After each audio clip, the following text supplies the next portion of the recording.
to our tips and techniques, how to actually improve your drawing skills. And what we're looking at is how to simplify when drawing your flowers. So the one thing that we want to be aware of is when we're drawing, you've got a center of the flower and then you've got the external petals, but it's how do we actually make it look like it's opening up or looks like it's opening and closing. What can we do?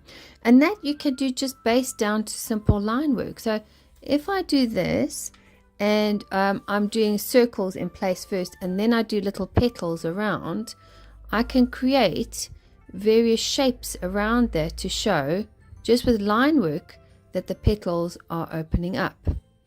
And then I can either have like a bottom part of the flower over here. I can then obviously add in shading parts. So I can, for instance, shade from dark, medium to light. And if I do that here, dark, medium to light, and dark, medium to light, you can see now the flower is starting to open up.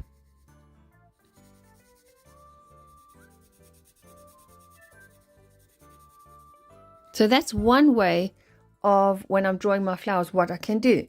The other thing that you can do is by using it is if I take an oval, and if I have the bottom part of the oval, I then have lines going in which can be showing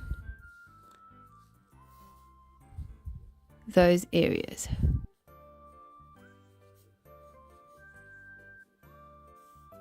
So again, you see I can use my line work to help me show something is going inside and that I've got an actual circle. So if I now actually turn them into individual petals, I now have a series of ways to show flowers. Now if I've got a dark to light or light to dark, it doesn't really matter, but I've got a whole series here coming together.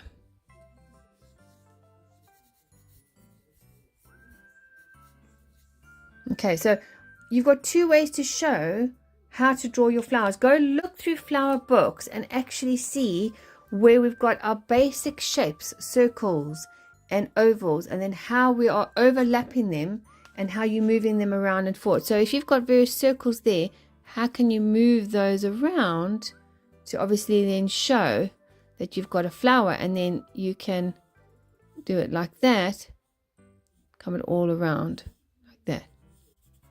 So when I start shading it, adding things to it, you can see how things start becoming three-dimensional.